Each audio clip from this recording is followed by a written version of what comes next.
우리 사회의 가장 큰 문제 중 하나는 바로 이 부동산 가격입니다.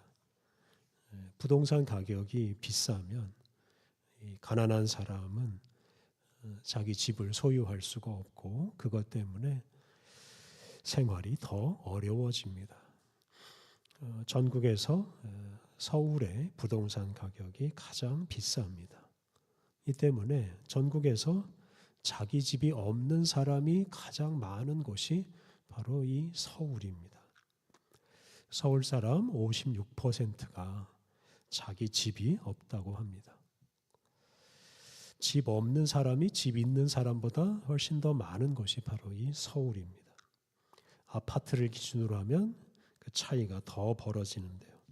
아파트에 사는 사람 중에 자기 아파트에 사는 사람은 20-30%에 불과합니다. 그러니까 70-80%가 남의 아파트에서 새들어 산다는 말입니다.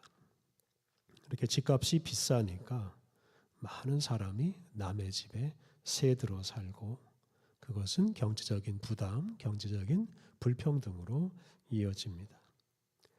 우리나라에 여러 종류의 부자가 있습니다만 그 중에서 가장 많은 부자가 바로 이 부동산 부자입니다.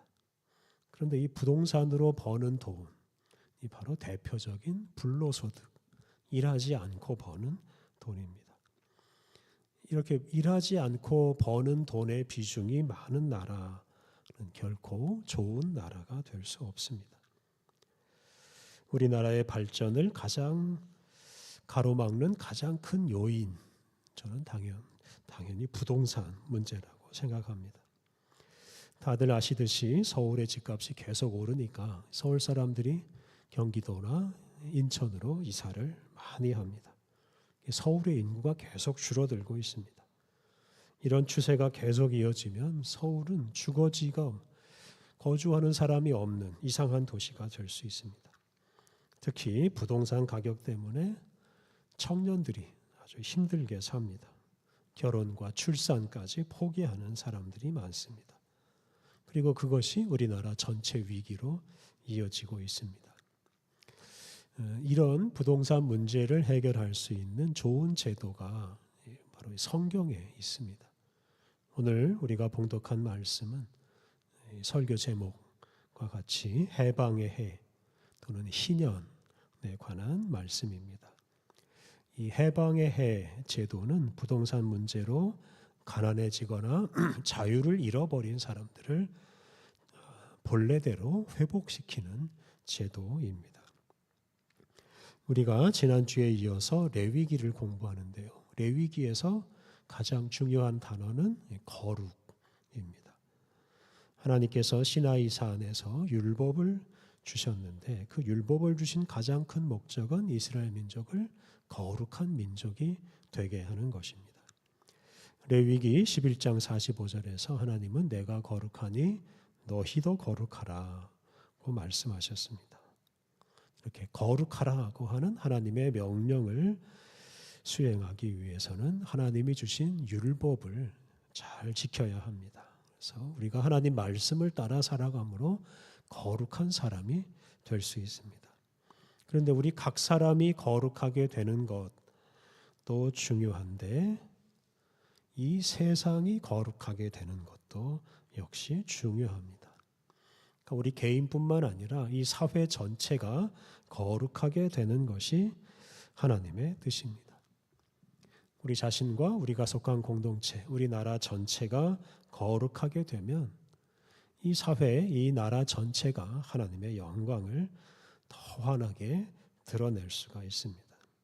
그런데 이렇게 우리 사회의 거룩함, 우리 나라의 거룩함, 나라의 성화에 필요한 것이 있는데 그것이 바로 이 토지 제도입니다. 오늘 레위기 25장 8절 이하 말씀을 봉독했는데요. 이 레위기 25장 전체가 이 토지 제도에 관련된 말씀입니다. 오늘 본문 앞에 있는 1절부터 7절을 보면 7년째 되는 해마다 1년 동안 땅을 쉬게 해주는 제도인 안식년에 대해서 말합니다. 6년 동안은 땅에서 농사를 지을 수 있지만 7년째 되는 해에는 농사를 지어서는 안 되고 그 땅을 쉬게 해 주어야 합니다. 안식년 제도의 가장 큰 목적은 바로 이 땅을 착취하지 못하게 하는 것입니다. 땅을 죽었다고 생각하지 않아야 합니다. 이 땅은 살아 있습니다. 이 땅 속에 온갖 생물들이 살고 있습니다. 땅은 자기 안으로 들어오는 씨앗이나 묘목이나 모종을 잘 키우고 열매를 맺게 합니다. 이 땅 자체가 살아있다는 뜻입니다. 그런데 이 땅이 일을 너무 많이 하면 생산력 또는 지력이 떨어지고 더 떨어지면 땅이 황폐해지고 맙니다. 그래서 이 땅에게도 휴식이 필요한데 안식년이 바로 땅을 쉬게 하는 제도입니다. 그런데 땅이 쉬면 자동으로 사람도 쉽니다. 옛날에는 농사나 목축업이 일의 전부였는데 땅을 쉬게 하려면 사람도 쉬어야 합니다. 농사를 지을 수 없기 때문에 안식년 기간에는 사람도 쉽니다. 근데 땅 주인만 쉬는 게 아니라 그 땅에서 일하는 품꾼들, 종들 또 함께 쉽니다. 그런데 땅에서 농사를 짓지 않더라도 땅이 스스로 채소나 곡식을 자라게 합니다. 그때 그 땅에서 스스로 자라는 채소나 곡식을 주인이 가져가면 안 된다는 규정이 있습니다. 그래서 안식년에 땅에서 생산되는 것은 가축이나 가난한 사람들 또 들짐승들의 몫이 됩니다. 이렇게 함으로써 안식년에는 땅이 없는 사람들이나 노동에 시달리는 사람들이 쉬면서 곡식을 얻을 수 있습니다. 그런 식으로 해서 땅을 가진 사람과 가지지 못한 사람의 어떤 경제적 불평등이 해소됩니다. 안식년 제도에 이어서 나오는 제도는 오늘 본문에 나오는 해방의 해, 개역개정 성경에서는 희년이라고 부르는데요. 바로 이 해방의 해입니다. 우리 8절과 9절 말씀을 같이 읽어보겠습니다. 8절과 9절 말씀. 내가 7번의 안식년 횟수 곧 7년을 7번 세어보면 7번의 안식년 기간은 49년이 될 것이다. 7째 달 10째 날에 너는 뿔나팔 소리가 울려 퍼지게 하여라. 죄 없애는 날에 너희의 온 땅에 순양 뿔나팔 소리가 울려 퍼지게 하여라. 안식년을 7번 지키고 그 다음에 오는 해, 즉 50년째 되는 해를 해방의 해, 개역개정 성경에서는 희년으로 지키라고 말씀하십니다.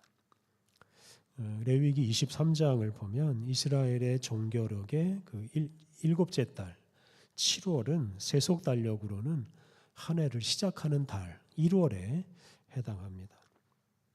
그래서 7째 달 첫날이 우리식으로 하면 새해 첫날입니다. 그리고 그 날을 이제 소위 나팔절이라고 부릅니다. 그리고 같은 달 7째 달 10일은 우리가 지난주에 묵상한 속죄일 또는 대속죄일입니다. 이날은 이스라엘 민족 전체의 죄를 없애는 날이기 때문에 새 한글 성경은 그 날을 죄 없애는 날이라고 부릅니다. 그런데 그날 순양 뿔나팔 소리를 울려 퍼지게 해라 라고 말씀하십니다. 그래서 49년이 지나고 50년째 되는 해에 죄 없애는 날, 다시 말하면 7째 달 10일이 바로 이 해방의 해, 즉 희년이 시작되는 날입니다. 그리고 그날을 기점으로 해서 1년 동안 모든 사람이 가난과 억압에서 해방되어서 자유롭게 삽니다. 10절 말씀이 이 해방의 해, 희년에 일어나는 일을 잘 설명합니다. 우리 10절 말씀 같이 읽어보겠습니다. 10절. 너희는 50년째 되는 해를 거룩하게 하고 너희 땅에 사는 모든 사람에게 해방을 널리 알려라. 이것은 너희에게 해방의 해이다. 너희는 저마다 자기 땅으로 돌아갈 수 있고 저마다 자기 가문에게로 돌아갈 수 있다. 50년째 되는 해를 해방의 해라고 부릅니다.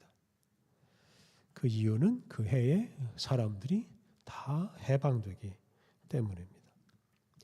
해방의 해가 시작되면 뿔나팔 소리를 울려서 모든 사람에게 해방을 알려야 된다고 말씀하십니다. 해방의 해가 되어도 그것을 모르는 사람도 있고 일부러 숨기는 사람도 있을 수가 있습니다. 그렇기 때문에 나팔을 불어서 모든 사람에게 해방의 해가 왔다는 사실을 알리고 모든 사람을 자유롭게 하라고 말씀하십니다. 해방의 해가 되면 사람들이 두 가지 자유를 얻습니다. 10절에 나오는 대로 첫 번째는 남의 땅에서 남의 지시를 받으며 농사를 짓다가 자기 땅을 되찾고 자기 땅으로 돌아가서 자유롭게 일하는 자유입니다.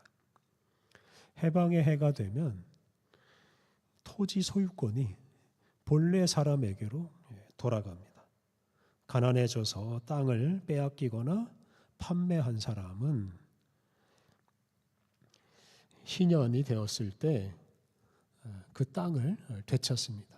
땅을 잃어버린 사람들은 다른 사람의 땅에서 일할 수밖에 없습니다. 머슴이나 노예로 일하게 되는데요. 해방의 해가 되면 돈을 갚지 않아도 자기 땅을 되찾을 수가 있습니다. 돈을 빌려준 채권자들은 모든 빚을 탕감해 주어야 하고 빼앗은 땅도 돌려주어야 합니다. 그래서 빚지고 땅을 빼앗겼던 사람들이 더 이상 남의 땅에서 농사 지을 필요가 없습니다. 자기 땅을 되찾고 자기 땅으로 돌아갈 수 있습니다. 해방의 해가 되면 얻는 두 번째 자유는 자기 가문에게로 돌아가는 것입니다. 이것은 자기 가정으로 돌아간다는 뜻인데요. 가난한 사람은 땅을 빼앗길 뿐만 아니라 더 나아가서 자신의 몸까지 빼앗깁니다. 신체의 자유를 잃어버린다는 거죠. 다른 사람의 노예, 종이 된다 뜻입니다. 그런데 해방의 해가 되면 빚을 갚지 않아도 그런 노예 신세에서 벗어납니다. 해방됩니다. 자유인이 되어서 자기 가문, 자기 가정으로 돌아가서 자유롭게 살 수 있습니다. 이렇게 해방의 해가 되면 모든 빚이 탕감되어서 사람들이 자기의 땅을 되찾고 자기의 자유를 되찾을 수가 있습니다. 종살이 하던 사람은 종살이에서 해방되어서 가족의 품으로 돌아갈 수가 있습니다. 이렇게 해방의 해는 땅을 잃거나 신체의 자유를 잃었던 사람들이 본래 상태로 돌아가는 해입니다. 이 해방의 해, 희년은 땅의 주인은 사람이 아니라 하나님이시다라는 것을 분명하게 말해주는 제도입니다. 하나님께서는 이스라엘 민족에게 가나안 땅을 선물로 주셨습니다. 각 지파별로, 각 가문별로, 각 가족별로 땅을 분배해 주시고 그 땅에서 대대로 그 땅을 경작하며 살게 해 주셨습니다. 그게 이제 여호수아 사사기에 보면 그런 내용이 나옵니다. 이렇게 땅은 하나님으로부터 받은 선물입니다. 해방의 해에 그것을 비로소 다시 한번 깨닫게 됩니다. 모든 사람과 가문, 가족이 본래 자기 가문에게, 자기 가족에게 주어졌던 땅을 되찾습니다. 그리고 그 땅을 주신 하나님께 감사를 드립니다. 그리고 해방의 해에는 모든 사람의 주인도 하나님이시다라는 것을 분명히 드러냅니다. 사람을 종으로 부리는 사람은 해방의 해가 되면 그 종을 해방시켜야 됩니다. 왜냐하면 그 종은 본래 사람의 소유가 될 수 있는 게 아니라 하나님의 백성이고 하나님의 소유이기 때문입니다. 그 어느 누구도 다른 사람을 영원히 자기 종으로 부려서는 안 됩니다. 해방의 해가 되면 종의 모든 빚을 탕감시켜주고 그 종을 자유인이 되게 해야 합니다. 이렇게 해방의 해에는 모든 채권 채무 관계가 다 무효가 되고 땅은 본래 주인에게로 돌아가고 모든 사람은 자유를 되찾습니다. 이 엄청나게 큰 변화가 일어나는 해가 바로 이 희년 해방의 해입니다.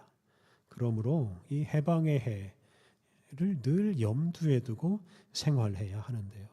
그 중에서도 땅을 사고 팔 때 늘 이 해방의 해를 염두에 두라고 말씀하십니다. 오늘 본문 15절과 16절 말씀을 같이 읽어보겠습니다. 15절, 16절 말씀 같이 읽겠습니다. 내가 동족에게서 땅을 살 때는 해방의 해가 지난 뒤에 횟수에 따라 값을 정해야 한다. 누군가가 너에게 땅을 팔 때는 곡식을 생산해 낼 수 있는 횟수에 따라 값을 정해야 한다.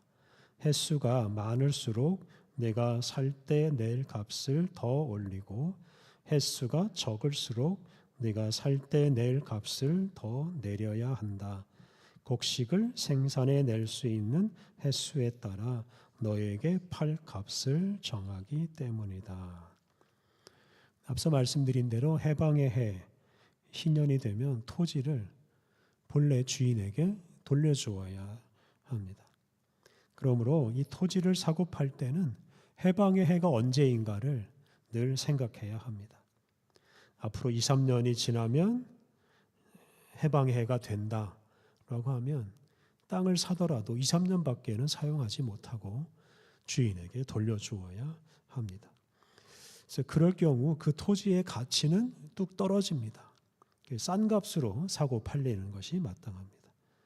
반면에 해방의 해가 30년 뒤에나 온다고 하면 30년 동안 그 땅을 사용할 수 있기 때문에 비교적 비싼 값에 그 땅이 거래가 됩니다. 그래서 이 규정에 따르면 토지 매매는 이게 영원히 허용되는 게 아닙니다.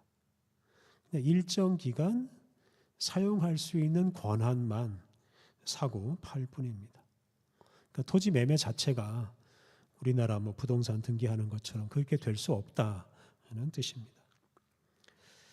일종의 임대차 계약과 같은 제도입니다. 오늘 본문 뒤에 있는 레위기 25장 23절에 이런 말씀이 나옵니다. 땅은 영영 팔아넘길 수 없다. 땅은 나의 것이기 때문이다. 너희는 내 곁에 머무는 나그네요 더부살이들일 뿐이 따름이다. 그래서 여기서 땅은 나의 것이다. 하나님의 말씀입니다. 땅은 하나님의 것입니다. 그러므로 사람이 땅을 영영 사고 팔 수 없다라고 말씀하십니다. 어떤 사람이든 땅의 소유자가 될 수 없습니다. 사람은 하나님 앞에서 나그네요 더부살이일 뿐이다라고 말씀하셨습니다. 그러니까 우리 사람은 이 땅에 그냥 잠시 있다가 잠시 머물다가 사라지는 존재입니다. 사람이 결코 땅을 영원히 소유할 수가 없습니다. 누구든지 그냥 이 땅에 잠시 있다가 땅을 잠시 사용하다가 시간이 지나면 이 땅을 내놓고 사라져야 마땅합니다. 이것이 하나님의 뜻입니다. 하나님께서 이스라엘 민족이 가나안 땅에 정착한 후에 아까 말씀드린 대로 각 지파별로 그리고 각 가족별로 땅을 분배하셨습니다.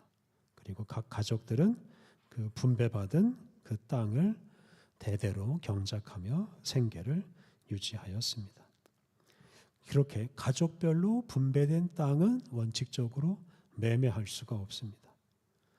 그런데 이런 규정에도 불구하고 가난 때문에 불가피하게 땅을 매매할 수밖에 없는 상황이 생기는데요. 그런데 그렇게 땅을 팔았더라도 돈만 생기면, 돈이 모아지기만 하면, 그 돈으로 빚을 갚기만 하면 그 순간에 그 즉시 땅을 되찾아올 수 있습니다. 그리고 빚을 갚지 못하더라도 해방의 해에는 그 땅을 그냥 거저 찾아올 수가 있습니다. 그런데 성경에 나타난 이스라엘 역사를 보면 이런 해방의 해, 이 신년 제도가 제대로 시행되질 않았습니다. 우리가 이스라엘 역사서 열왕기상하, 역대상하를 보면 희년을 지켰다는 말씀이 한 번도 나오질 않습니다. 그것 때문에 자기가 살던 땅에서 쫓겨나고 죽을 때까지 다른 사람에게 종노릇하는 사람들이 많이 생겼습니다. 하나님의 백성이라고 불리는 사람들이 대대로 종노릇하는 일도 많아졌습니다.